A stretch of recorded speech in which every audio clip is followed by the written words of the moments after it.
नमस्कार दोस्तों, कैसे हैं आप लोग। मैं उम्मीद करता हूं आप लोग सब अच्छे होंगे। आप देख रहे हैं अपना YouTube channel MS computer point 9456। मैं आपका दोस्त स्वागत करता हूं आपके अपने प्लेटफॉर्म पर।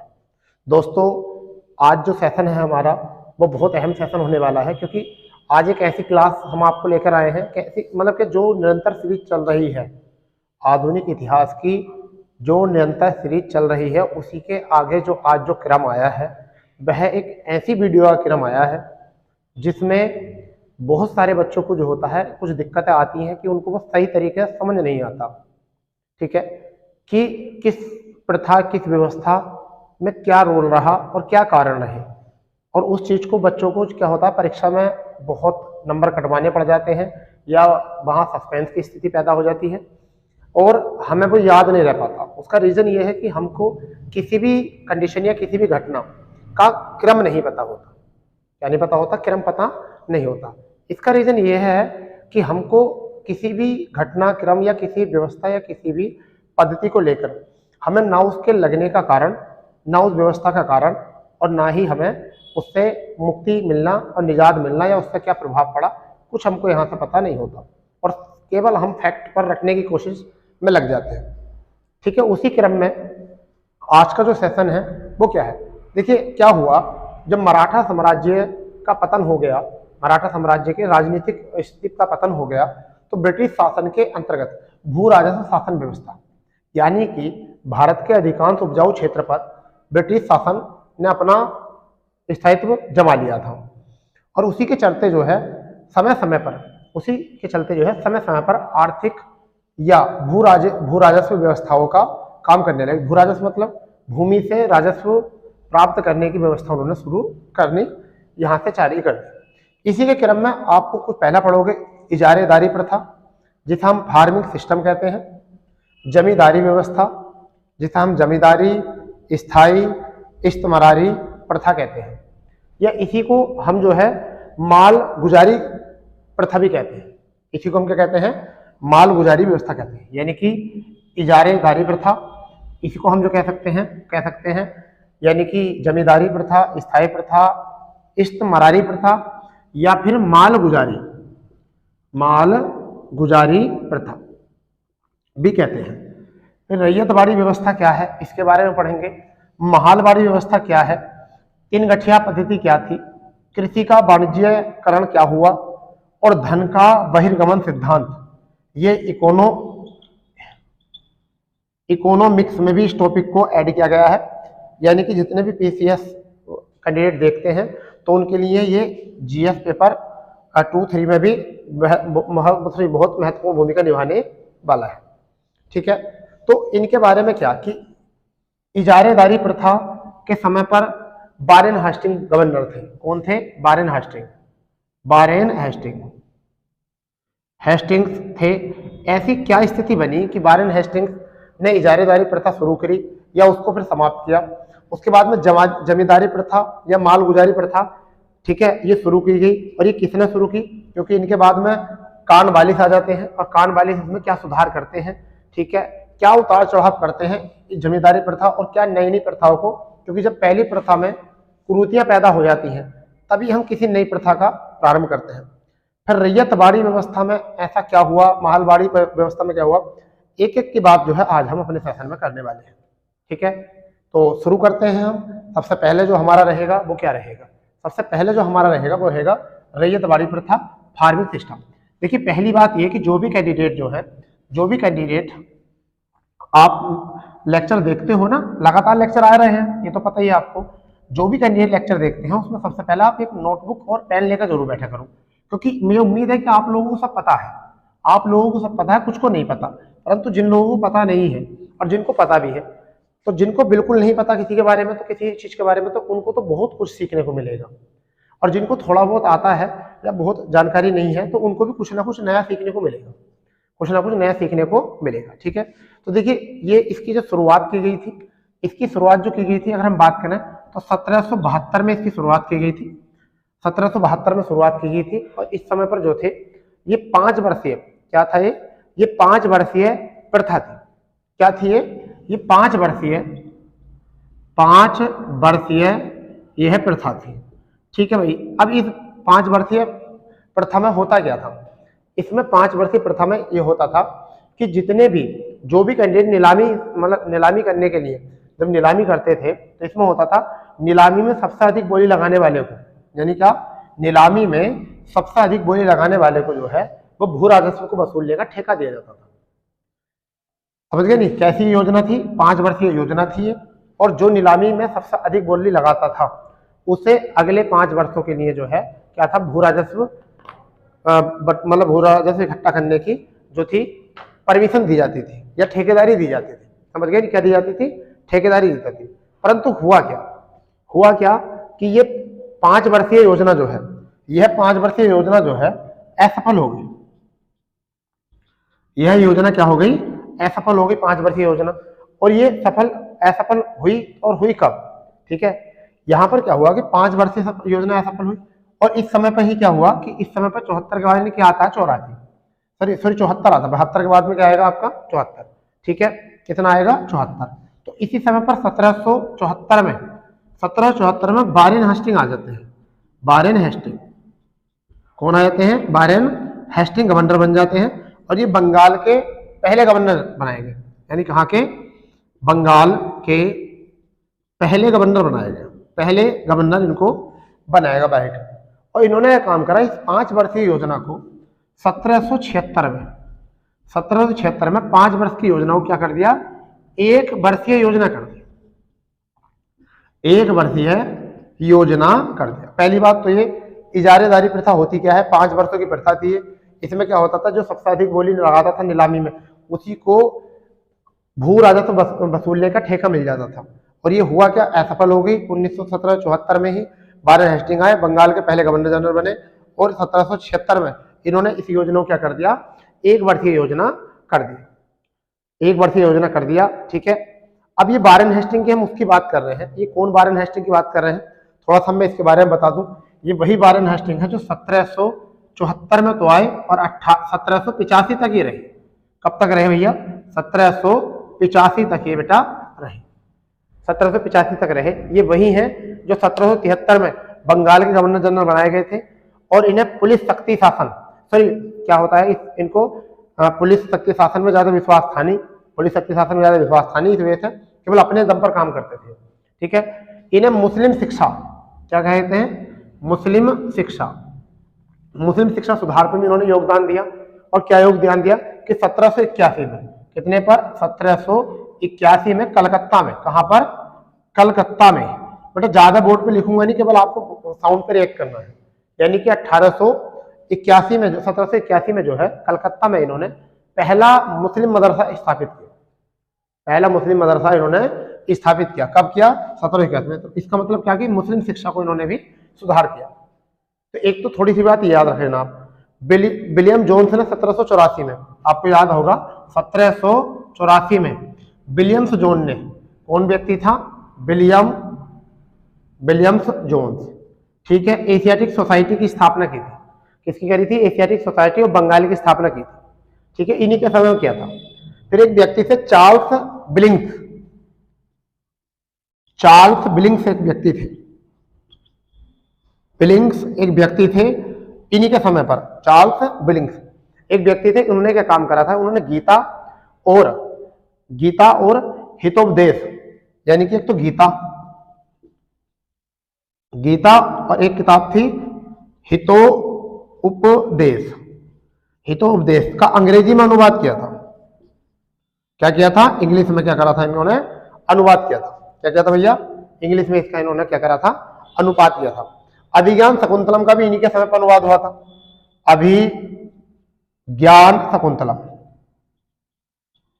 शकुंतलम के समय में भी अंग्रेजी अनुवाद जो था इन्हीं के समय में हुआ था, ठीक है। अंततः होता क्या है, इतनी बात आपको यहाँ से याद रखनी है, क्योंकि इन्होंने क्या था कि वारेन हेस्टिंग से रिलेटेड बातें रखनी है।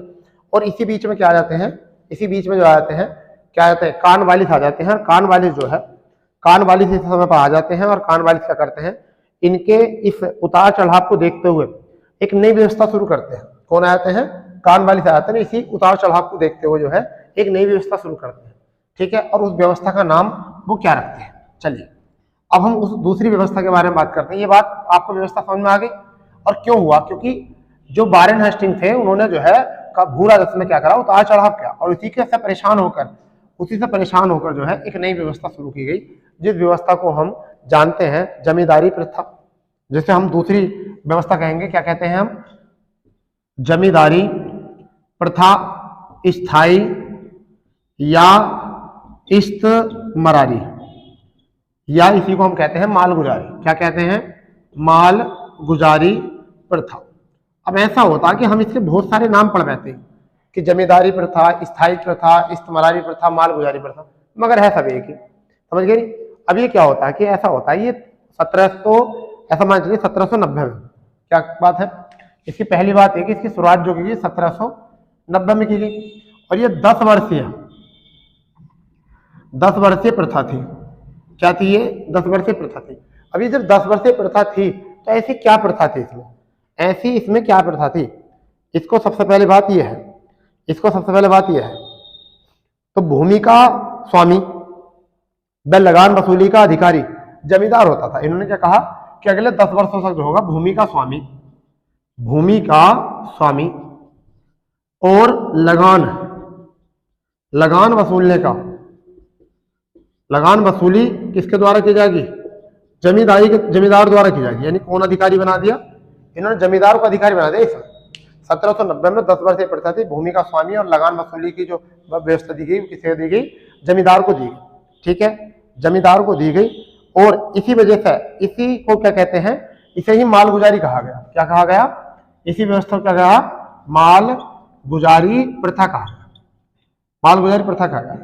अब इसमें एक बात आती है सबसे इंपॉर्टेंट, जो परीक्षा में पूछी जाती है। इसमें जो सबसे इंपॉर्टेंट बात आती है परीक्षा में, वो क्या आती है? वो ये परीक्षा में आती है कि भाई सबसे पहले ये कि 1793 में इन्होंने स्थायी, यानी क्या करा? 1793 में। अगली बात जो थी वो 1793 में, क्वेश्चन आता है जरूर यहाँ से। 1793 में इन्होंने स्थायी कर जो है वो क्या कर दिया गया, जिसमें स्थायी कर जो था 1/10 था। 1/10, तो इसका मतलब ये 1/10 जो जाता था, ये तो जाता था जो हमारे कृषक लोग थे, यानी कि जो हमारे कृषक लोग थे, ऐसा मान लीजिए जमींदारी जिनसे हम लगान रख रहे थे, ये तो होते थे जमींदारों को जाता था 1/10। 1/10 आई थिंक 1/11, 1/11 भाग जो किसको जाता था? जमींदारों को जाता था। परंतु 10/11 जो जाता था अंग्रेजी सरकार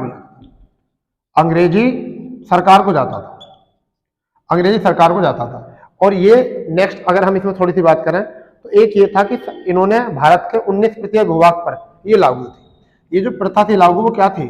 भारत के भूभाग का कितने प्रतिशत पर? 19% पे प्रथा लागू थी। ठीक है, चलिए पहले एक बार रिवाइज कर लेते हैं, इसको रिमेम्बर करते हैं दोबारा से। जमींदारी प्रथा, स्थायी प्रथा, ठीक है, स्थायी प्रथा, जमींदारी प्रथा, इस्तेमारी प्रथा, मालगुजारी कितना शुरू करी थी? ये कान वाले समय शुरू करी थी। कितना शुरू करी भैया? यहाँ से याद होना चाहिए, कान वाले समय शुरू करी थी, और इन्होंने 10 वर्षीय प्रथा बनाई थी, और भूमि का स्वामी और लगान वसूलने का जो अधिकारी बनाया वो किसको बना दिया था? जमींदार को। और मालगुजारी प्रथा भी इसको कहा गया था। 1793 में इन्होंने 10% के फंडे को खत्म करके क्या करा? 1/11 जो था वो जमींदारों को दे दिया। 1/11 जो है जमींदारों को चला गया इसका भाग, और 10/11 जो है वो अंग्रेजी सरकार को। और ये भारत के कितने भाग पर लगा हुआ था? भूभाग पर। इसके अंत में इन्होंने एक काम किया गया, इसके अंत में एक काम करा। 1794 में इन्होंने सूर्य अस्त का नियम शुरू किया। सूर्य अस्त का जो है नियम शुरू करा इन्होंने। क्या करा? सूर्य अस्त का नियम। चलो मैं इधर लिख देता हूं, कब किया गया? 1794 में। 1794 में एक नियम किया गया, सूर्य अस्त का नियम। ठीक है बेटा, आवाज तो आ ही रही होगी अच्छे से। सूर्य अस्त का नियम शुरू किया गया। इस सूर्य अस्त के नियम में क्या कहा गया? एक निश्चित अवधि तक, सूर्य अस्त का मतलब था एक निश्चित अवधि तक अगर कोई जमींदार मतलब कोई भी किसान या कृषक जो है अपने लगान नहीं देता है तो उसकी जमीन जो है, उसकी जो भूमि है वो जब्त कर ली जाएगी। उसकी भूमि जो है जब्त कर ली जाएगी। और 1882 में जमींदारों को अधिकार जो है, और जमींदारों को अधिकार जो लगान ना दे, यानी इन्होंने फिर एक काम और किया। पहले तो सूर्य अस्त का नियम हो गया, पहला सुधार क्या हुआ? सूर्य अस्त का नियम, यानी कि जो एक निश्चित समय तक लगान नहीं देते उनकी भूमि जब्त कर लो। ठीक है, फिर 1812 में एक डेट है, 1812 में इन्होंने एक काम और किया कि जो लगान ना दे रहे हैं, जो कृषक जो है, जो जमींदारों का अधिकार दे दिया कि जो लगान नहीं दे पा रहे हैं, ठीक है, आप जो है आप जो है उनकी भूमि न्यायालय के पूर्व जो है क्या कर सकते हो, जब्त कर सकते हो। यानी कि न्यायालय की पूर्व अनुमति से पहले क्या कर सकते हो, जब्त कर सकते हो। इतनी बात यहां से आई। इससे क्या हुआ कि जमींदारी लोग जो थे, इससे क्या हुआ कि जमींदार जो लोग थे वो दास बनते चले गए। जो जमींदार लोग थे वो क्या बनते चले गए, दास बनते चले गए। ठीक है, और जैसे ही दास बने, ठीक है, उससे क्या हुआ कि जितने भी व्यापारी, साहूकार और जमींदार लोग थे वो जमींदार बनते चले गए। मतलब जितने भी साहूकार थे, व्यापारी लोग थे, वो क्या बनना शुरू हो गए, जमींदार। तो इससे ये पता चला कि कृषक लोग गुलाम या दास बनने शुरू हो गए। ठीक है, तो एक बार देख लो इसको। ठीक है, 1790 में 10 वर्षीय प्रथा थी, किसने शुरू करी थी, कानवाली से शुरू करी थी। स्वामी यानी भूमि का स्वामी और लगान वसूली का जो अधिकारी बना दिया, जमींदार को बना दिया, इसे हम मालगुजारी कहते हैं। और 1793 में 10% को खत्म करके 1/11 जमींदारों को और 10/11 जो है अंग्रेजी सरकार को जाता था। और भारत के भूभाग का 19% जो है, भारत के भूभाग के 19% पे प्रथा लागू थी। 1794 में कालवानी से सूर्य अस्त का नियम बनाया। इसका मतलब क्या था, सूर्य अस्त का नियम का मतलब था कि एक निश्चित समय तक जो व्यक्ति लगान नहीं दे पा रहे हैं, तो वो क्या काम करेंगे, उनकी जमीन जो है जब्त कर ली जाएगी।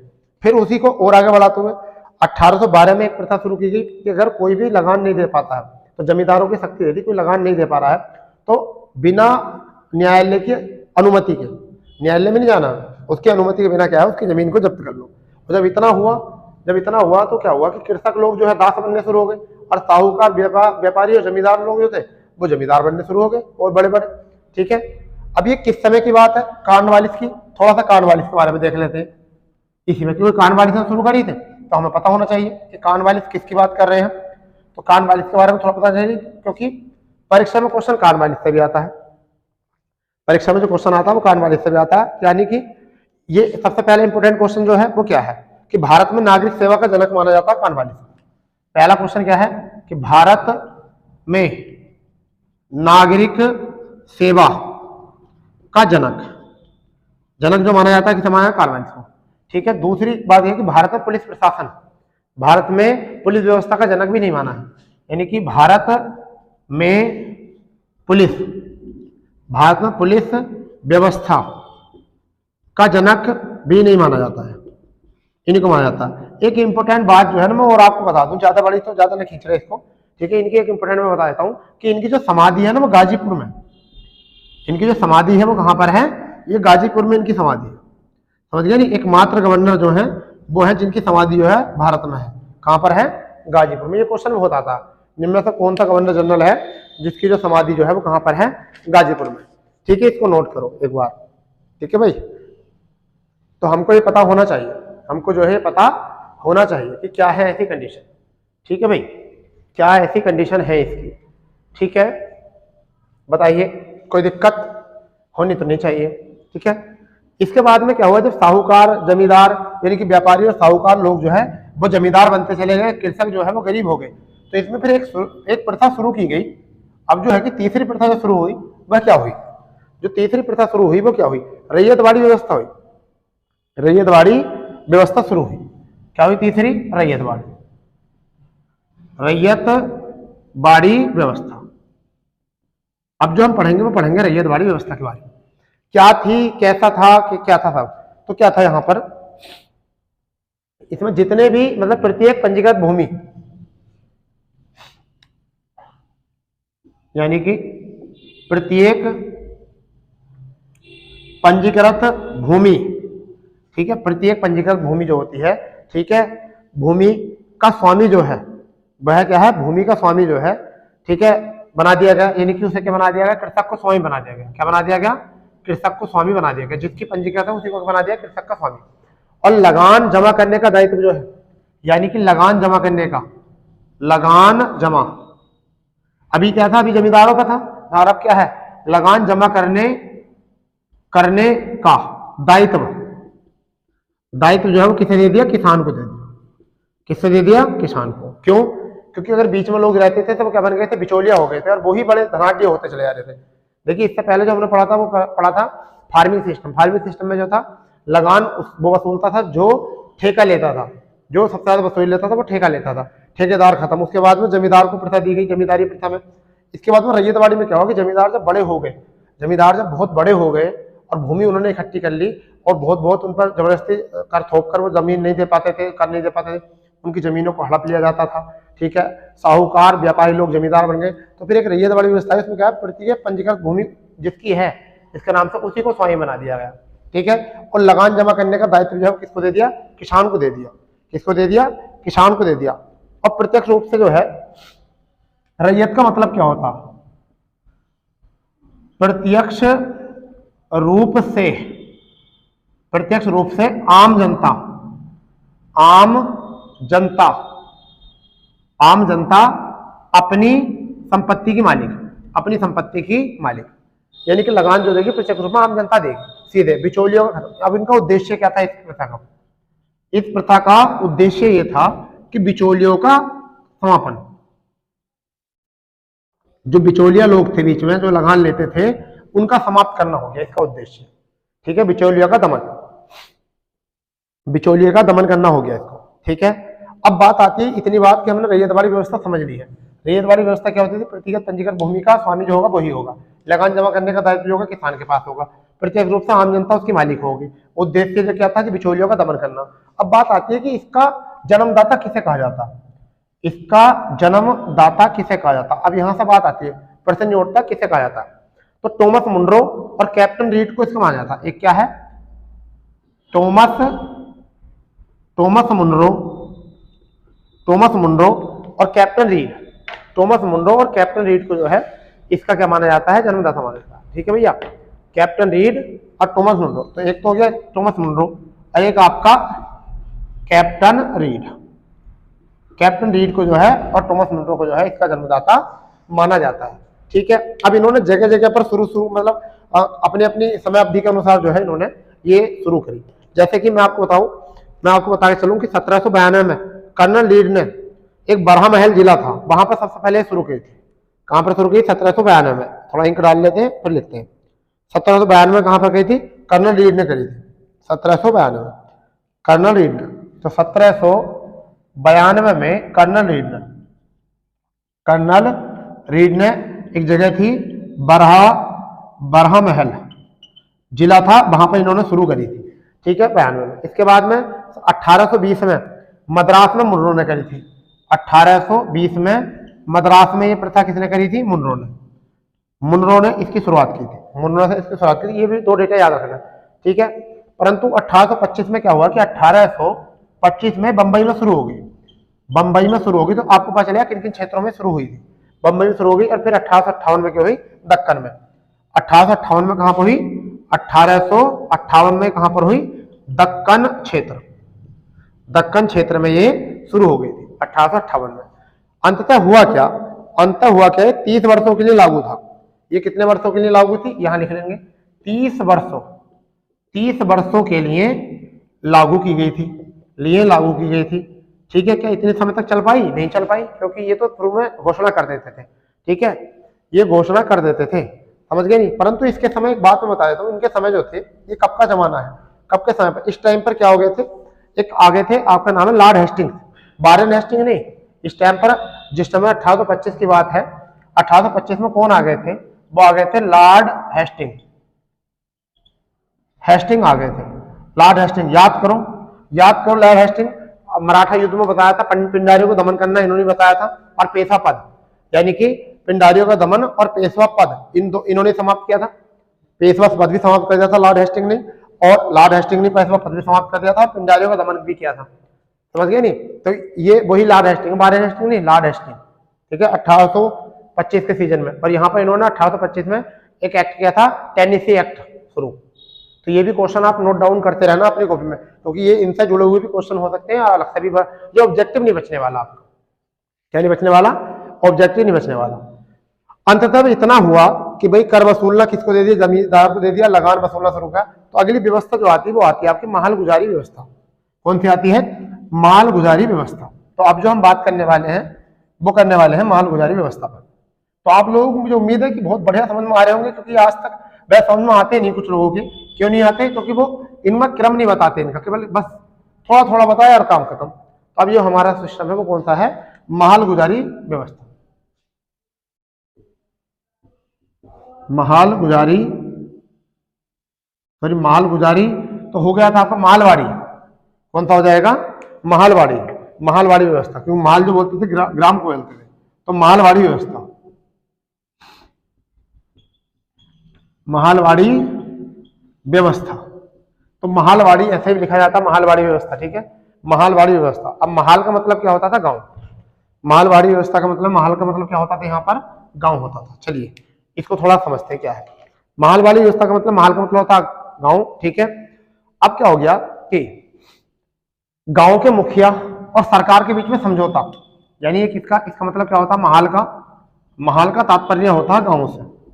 तो अब सीधा बात है, गांव में बात आ गई है, तो गांव का मुखिया, गांव का मुखिया व सरकार, सरकार के बीच लगान को लेकर समझौता, लगान को लेकर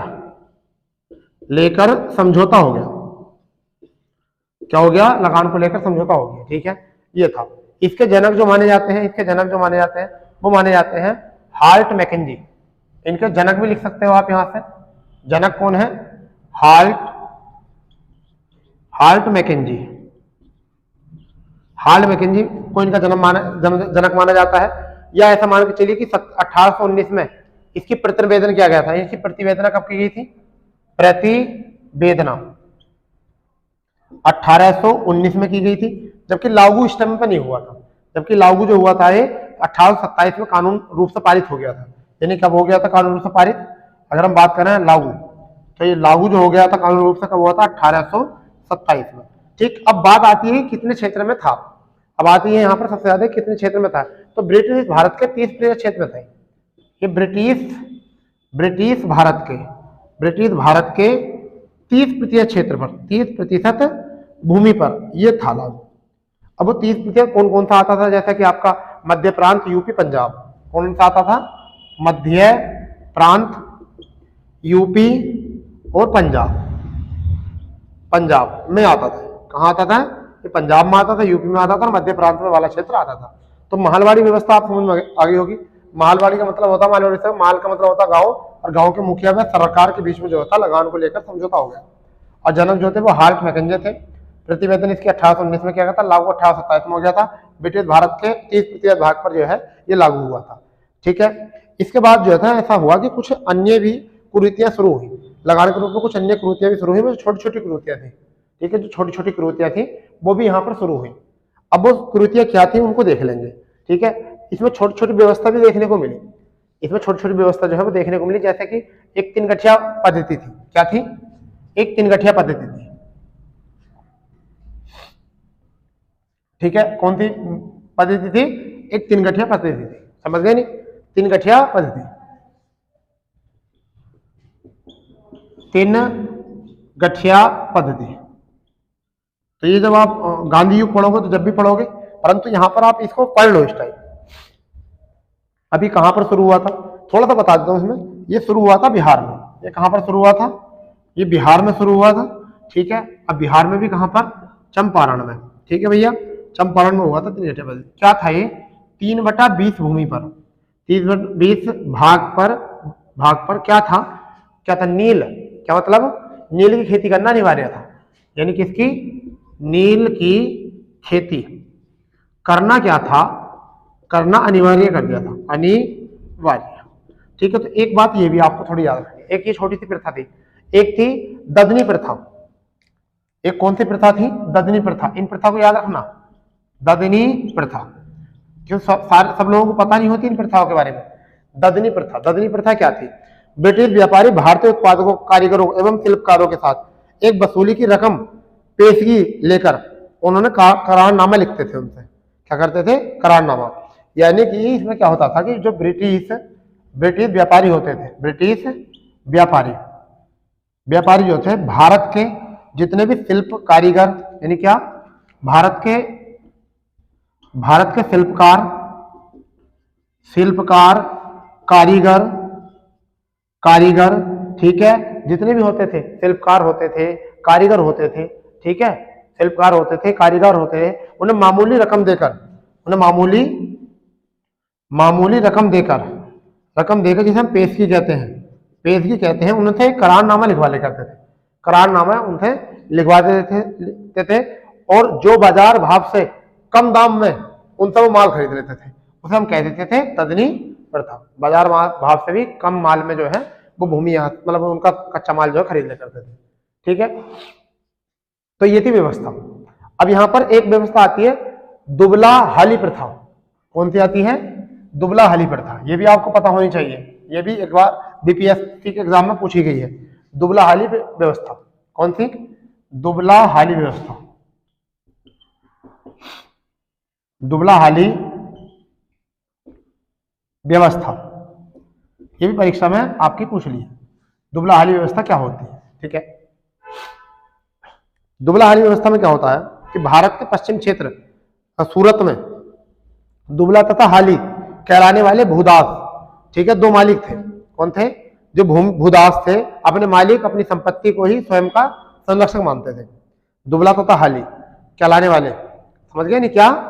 जो भूदास होते थे, क्या करते थे? भूदास, यानी कि कहां पर? खास तौर पर हम बात करें सूरत में। सूरत में एक दुबला, दुबला मतलब कमजोर होता, हाली का मतलब जो होता कि डिपेंड होता किसी के ऊपर, ठीक है ना। तो दुबला और हाली नाम से जो थे, जो क्या प्रसिद्ध थे, वो भूदास थे। भूदास अपनी संपत्ति, ये क्या करते थे? ये अपनी संपत्ति, यानी कि अपनी संपत्ति और अपना संरक्षक, अपना संरक्षक जो थे, संरक्षक किसको समझते थे? ये किसको समझते थे अपना संरक्षक? ये समझते थे किसे? अपने मालिक को, ठीक है, अपने मालिक को। किसको? अपने मालिक को, अपने मालिक को समझते थे सब कुछ ही, ठीक है। तो ये थी दुबला हाली व्यवस्था।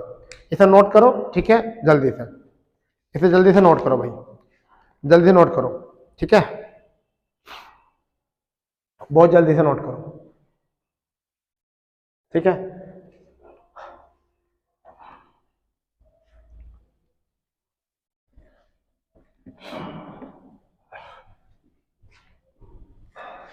अब इसके बाद में आता भूमि का वाणिज्यकरण। कृषि का वाणिज्यकरण लिख लो। क्या? कृषि का वाणिज्यकरण, कृषि का वाणिज्यकरण, कृषि का वाणिज्यकरण, वाणिज्यीकरण। ये क्या है? इसको समझ लेना, ये बहुत मोस्ट है, ये बहुत मोस्ट है। कृषि का वाणिज्यकरण क्या होता है? बहुत मोस्ट है ये।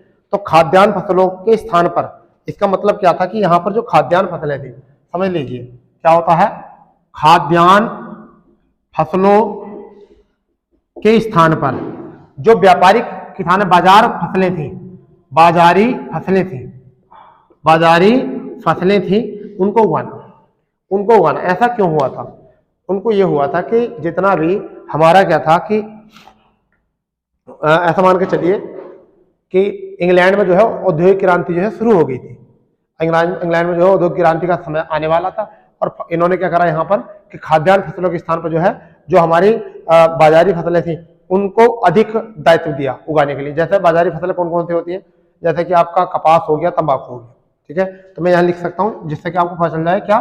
कपास हो गया और तंबाकू, कपास और तंबाकू हम इसे कह सकते हैं, कपास तंबाकू जैसे फसलों को। इसका जो श्रेय जाता है, प्रोत्साहन जो दिया इसे, इसको जो प्रोत्साहन दिया वो एडम स्मिथ ने दिया। एडम स्मिथ, एडम स्मिथ ने इसे क्या करा था? प्रोत्साहित किया था, एडम स्मिथ, ठीक है। एडम स्मिथ ने इसे प्रोत्साहित किया था। ब्रिटेन में औद्योगिक क्रांति का प्रारंभ हो गया था, ठीक है, और कच्चे माल की भारी कंडीशन में जरूरत थी, ठीक है, क्योंकि कच्चे माल में क्या होता कि कच्चे माल में जितना भी था कि उद्योग क्रांति चली थी, वहां उद्योग का वर्चस्व बहुत ज्यादा बढ़ गया था। अब उसी वर्चस्व के बढ़ते जो है भारत में जो है, भारत का कच्चे माल की व्यवस्था थी। जैसे नील था, तो कैरेबियन द्वीप जो होते थे, जो आपके उत्तरी अमेरिका और दक्षिण अमेरिका के बीच वाला क्षेत्र जो था, कैरेबियन द्वीप जो थे, वहां पर नील की खेती होती थी। तो उनके संबंध उनसे अच्छे न करके भारत से संबंध उस टाइम अच्छे थे, तो वह उस नील की खेती को जो है, वहां से नील बहाना लेकर वो सोच रहे थे कि भारत की भूमि में जो है नील की पैदावार करें। तो नील की पैदावार करें, तो उन्होंने नील की खेती पर जो है को बढ़ाने के लिए बात की। चीन को निर्यात को लेकर अफीम, चीन से निर्यात करते थे अफीम में, तो अफीम की खेती को बढ़ाया, नील की खेती को बढ़ाया, ठीक है। नील के लिए कैरेबियन द्वीप देशों से, और अफीम को चीन के लिए, ठीक है। इनकी खेती को बढ़ाया, ठीक है। और बंगाल में मलबरी, एक मलबरी से रेशम होती थी, कौन सी? मलबरी, मलबरी रेशम, मलबरी रेशम को उत्पादन करने के लिए इन्होंने जो है इसको बढ़ाया। ठीक है, इसको बढ़ाया। तो अब हम थोड़ा सा इसमें देख लेते हैं कि क्या है ये, एक बार वो समझ लेते हैं। यानी कृषि का वाणिज्यकरण का मतलब क्या हुआ कि खाद्यान्न फसलों के स्थान पर जो है बाजारी फसलें उत्पादन की गई। अब क्यों की गई? क्योंकि इंग्लैंड में जो है उद्योग क्रांति की शुरुआत हो गई थी और बहुत जोरों शोरों से कच्चे माल की आवश्यकता थी वहाँ। तो कच्चा माल कहाँ से मिलेगा कि या तो वह कच्चा माल लेते थे कैरेबियन देशों से लेते थे या फिर चीन से लेते थे। मगर क्या हुआ कि इनसे इनके संबंध ठीक ठाक ना होकर भारत में इनका अधिकार स्थापित ज्यादा था। तो क्या था, एडम स्मिथ ने इसको प्रोत्साहित किया। अफीम की खेती जो है वो चीन में ज्यादा है, चीन में निर्यात करने के लिए अफीम की खेती भारत में बढ़ाई। और नील क्रांति कैरेबियन देशों से नील ना खरीदकर भारत का नील जो है उच्च कोटि का माना जाता था। तो नील की खेती को जो बढ़वाने के लिए क्या कहा कि भारत में नील की खेती बढ़ाई और लोगों को जबरदस्ती यहाँ पर जो है उनकी भूमि, क्योंकि नील की खेती जो होती थी, जमीन जो होती थी, नील की जड़ जो थी बहुत नीचे तक पहुंच जाती थी और वो बहुत दूर तक की जमीन को जो है बंजर सी कर देती थी। उसकी जो उर्वरता थी उसे मतलब अपनी तरफ खींच लेती थी। ठीक है, इसके बाद में मलबरी रेशम जो है पश्चिम बंगाल में होती थी। कहाँ पर होती थी? पश्चिम बंगाल में। ये कहाँ पर होती थी? बंगाल में होती थी। वहां भी उत्पादन बढ़ाएगा। तो ये था आपका कृषि का वाणिज्यकरण। ये क्या था? कृषि का वाणिज्यकरण। आपको ऑब्जेक्टिव बचने वाला है नहीं, ऐसे तरीके से मैं आपको यह बता रहा हूं। अब एक लास्ट और सबसे इंपॉर्टेंट जो बचा है वो क्या है? जो लास्ट बचा है बहुत इंपॉर्टेंट है, उसको आप समझ लेंगे और इतना अच्छा समझेंगे कि मैं उम्मीद करता हूं कि आपको आजकल का जो डाउट था ना वो सब निकल जाएगा। आपका जो डाउट है वो सब निकल जाएगा। वो डाउट क्या था मैं आपको बता के चलता हूं क्या था। धन का बहिर्गमन आपने नाम सुना होगा। धन का बहिर्गमन,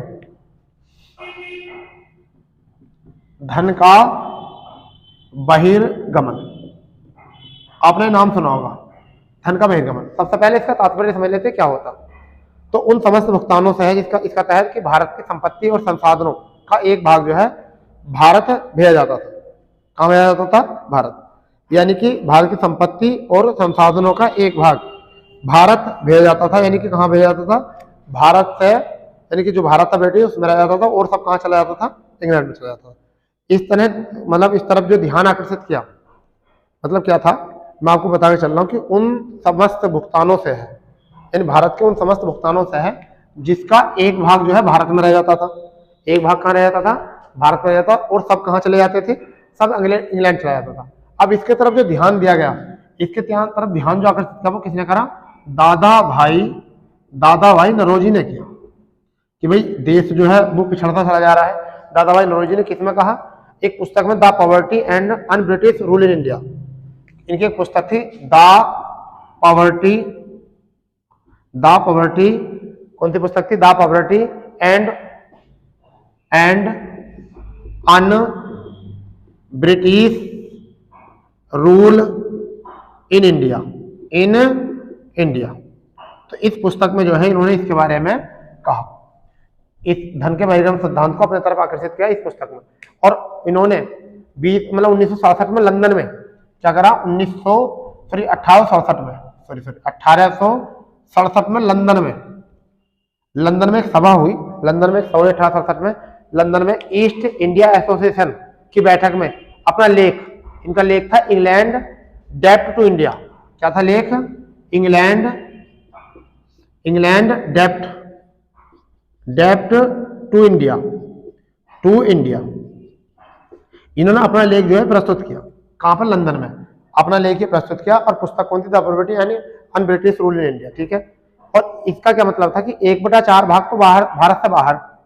इन्होंने बताया कि भाई 1/4 जो है भाग जो संपत्ति का है वो कहां चला जाता है? भारत से बाहर चला जाता है। कहां चला जाता है? बाहर चला जाता है अगर देखा जाए तो धन का। परंतु इनका विरोध जो है, यानी इस बात का जो विरोध किया, यानी इस विरोध बात से जो सहमत नहीं हुए, वो सर सैयद अहमद खान, सर सैयद अहमद जो है इन्होंने इसका क्या करा? विरोध किया, सहमत नहीं हुए। समझिए, इस बात से सहमत नहीं हुए। नौरोजी ने धन के विकास को क्या कहा? अनिष्टों का अनिष्ट कहा। ठीक है, परंतु क्या हुआ हम बताते हैं इसके बारे में। तो महादेव रनाडे ने 1872 में इसे पुणे में, इससे जुड़े हुए कौन थे? महादेव रनाडे, याद रखना, महादेव रनाडे ने 1872 में इसको जो है पुणे में इसके बारे में बताया कि भाई पुणे में इन्होंने बताया कि ऐसा ऐसा कुछ हो रहा है। दादा भाई नौरोजी ने जो है आवाज उठाइए, ठीक है। और इसके बाद जो बात कर रहे हैं तो रमेश चंद्र दत्त, आपने नाम सुना होगा रमेश चंद्र दत्त, अब भी पुस्तक आती है इनकी पुस्तक आती है रमेश चंद्र दत्त, इनकी पुस्तक आती है इकोनॉमी की। तो रमेश चंद्र दत्त ने इकोनॉमी में भी इस बात को बताया अपनी पहली पुस्तक, जिसका नाम है इकोनॉमी हिस्ट्री ऑफ इंडिया। क्या नाम है पुस्तक का? Economic history, economic history of India. ये भारत की पहली इकोनॉमी की पुस्तक है, पहली इकोनॉमी की पुस्तक है। इसमें इन्होंने इस बात को बताया, ठीक है। ये भारत की पहली अर्थ। फिर एक आप याद रखना, यहाँ से धन का बहिर्गमन संविधान जो है 1896 में, 1896 में एक अधिवेशन हुआ था।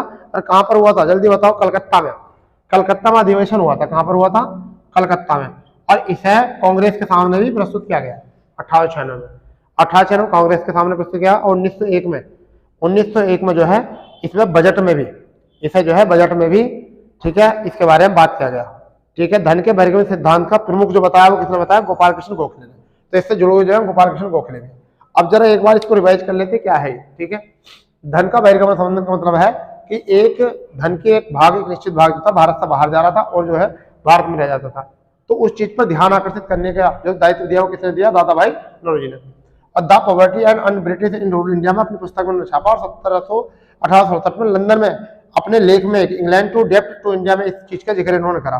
क्या बताया कि उन्होंने 1/4 भाग जो भारत से बाहर चला जाता है धन का, ठीक है। इस चीज का जो समझ में नहीं आया, विरोध किया, वो किन्होंने किया? सर किया, परंतु महादेव राणा ने इसके साथ सहयोग किया, गोपाल कृष्ण गोखले ने भी इसका सहयोग किया, रमेश दत्त ने भी इसका सहयोग किया, जो इकोनॉमी हिस्ट्री ऑफ इंडिया में अपनी अपनी पुस्तकों में किया। तो इससे जितने भी ये था कि ब्रिटिश शासन के अंतर्गत भू राजस्व व्यवस्था, आपका मैं उम्मीद करता हूँ यहाँ से हमने जितनी व्यवस्था थी सब सीख ली है। और यहाँ से शायद आपको क्वेश्चन बचने वाला नहीं, ठीक है। जो भी आपके मन में डाउट चल रहा था वो बिल्कुल क्लियर करा हमने, सारी चीजें देखी, किससे चीज जुड़ी हुई थी, क्या क्या चीज उसमें जुड़ी हुई थी, ठीक है। तो ऐसी वीडियो के लिए जुड़े रहो हमारे या अपने यूट्यूब चैनल से, MS कंप्यूटर पॉइंट से। और हाँ, जो भी भाई इस पर नए हैं चैनल पर, वो जो है चैनल को सब्सक्राइब करें, शेयर करें और अपने दोस्तों में ज़्यादा उसको शेयर करेंगे, तभी वो हम आगे बढ़ पाएंगे, आप भी आगे बढ़ पाओगे, ठीक है। क्योंकि आपको डाटा दे रहे हैं, हम फ्री में बिल्कुल तैयारी करा रहे हैं, ठीक है। मैथ की प्ले लिस्ट बना दी गई है, लगातार हमने हिंदी की प्ले लिस्ट बना दी है, लगभग सभी कोर्सों को हम जो है आगे बढ़ा रहे हैं, वो भी बिल्कुल फ्री में, बिल्कुल फ्री में। और ये आधुनिक इतिहास की नेक्स्ट वीडियो जो है आपको कल मिलेगी, ठीक है। बिल्कुल एक वीडियो आपको, मतलब डेली क्लास आपकी चल रही है, क्लासें आती रहेंगी, ठीक है। और कल जो हम बात करेंगे नए सेशन के साथ बात करेंगे। तो मिलते हैं कल। जय हिंद, जय भारत।